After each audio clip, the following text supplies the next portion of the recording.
Hello, it's Dave. I have a Caro-Kann defense here for you. The ECO code will be B12. This is a correspondence game played at chessworld.net. The white player is rated at 28-28 and the black player is at 29-34. I think this will be a very interesting game between two very highly skilled players. I won't be going through any variations. I'm just going to go through the game itself and kind of give some ideas as the game progresses. So let's get started.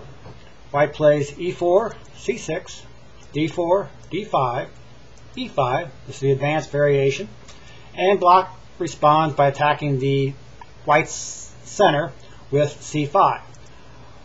White responds taking the pawn with D takes C5, E6, A3, knight to C6, knight to F3, and bishop takes C5. What we have here is black is equalized. If you count the number of pieces that black has developed, his bishop and knight and his two pawns counts as 4, and white has 2 pawns and 1 piece which counts as 3. So black is ahead in development, and since white had started the game off with the first move, you can say that black is equalized. Play continues with B4, bishop to B6, bishop to B2, knight at G to E7, bishop to D3, and knight to G6. Black targets the advanced E pawn, which will be the key to his game here.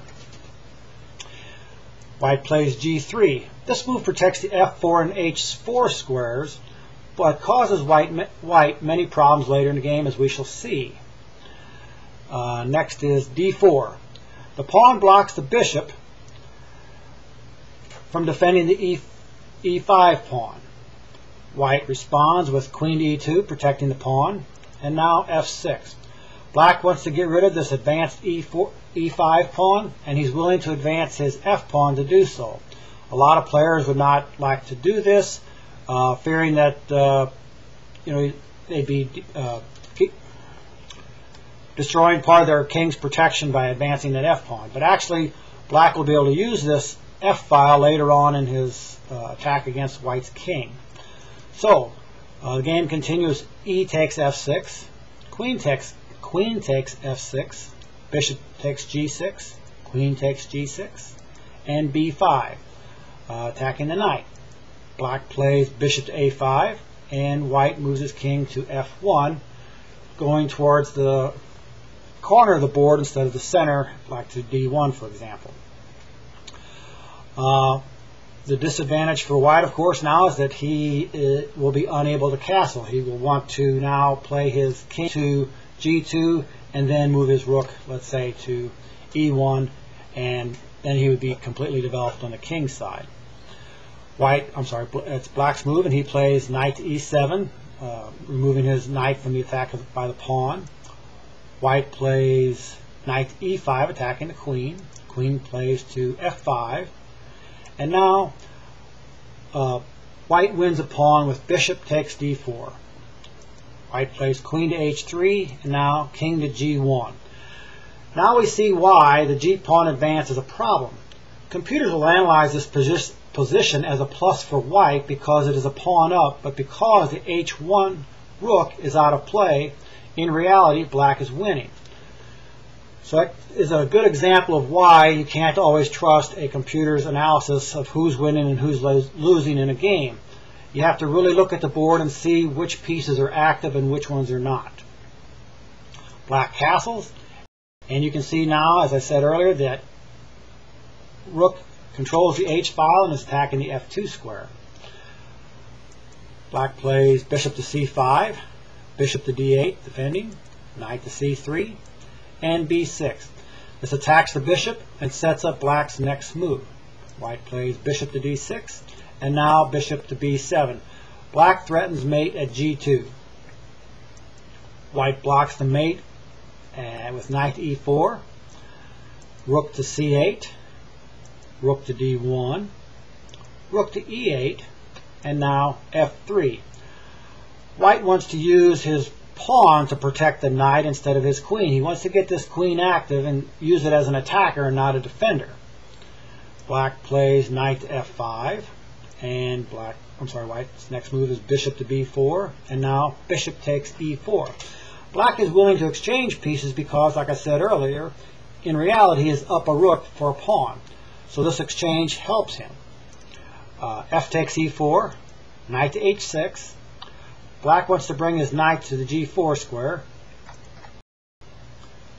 c4, bishop to f6. Black's bishop attacks the knight, which is one of the defenders of the g4 square, so he can bring Black can bring his knight to g4.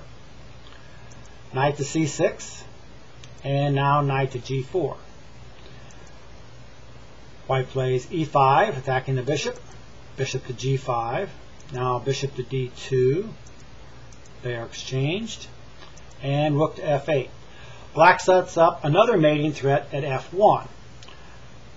And the queen, as we see, is the only defender as of now of the f1 square. Again, the queen is tied to the defense and not as an attacking piece. White plays knight e7, barking the king and rook. King to h8, and now knight to c8. Instead of recapturing the knight right away, Black continues his mating attack with knight e3. He has 3 pieces trained at 1 square, and as we see, White only has at this time the lone defender, his queen. So rook to d1, knight takes d1, and queen takes d1, rook to c8. Materially, White is still a pawn up, but the h1 rook is still imprisoned. So, as I've said earlier, Black is playing a whole rook up. Queen to e2, and now rook to f8. Again, threatening mate at f1. White's only counterplay is advancing his pawn majority on the queen side. He plays a4. Black plays h5. Queen to d3. White's going to be shuffling this queen back and forth to protect the f1 square. h4. Queen to e2. King to g8. Queen to d3 again. And now Black plays queen to g4. White plays h3, and Black plays queen to g5. In the game, this is where White actually resigned, and just to kind of go using Ripka as a easy way of showing you how the game might have continued, I will show you 2 quick lines. They will be king to g2, rook to d8, queen takes d8, queen takes d8, rook to f1, and queen to d3. Black will very quickly take the pawns here on the queen side. The rook, without any support, will be unable to mate the Black's king. And if we go back to the rook to d8 move, instead of the queen taking, let's say the queen just moves to the side and plays queen to c3. Now Black could play rook to d2, king g1, h takes g3, queen to f3, queen takes e5, and now Black mates in 4 moves, which will be queen to a8, king h7, queen back to f3, queen to e1 check, queen to f1, queen to e3 check, queen to f2, and queen takes f2 mate. Well, I hope you enjoyed the game. I thought it was a very high quality game. I think White only made 1 bad move, and that was the g3 move, and Black took advantage of it. I hope you enjoyed the game. So thank you very much. Until next time.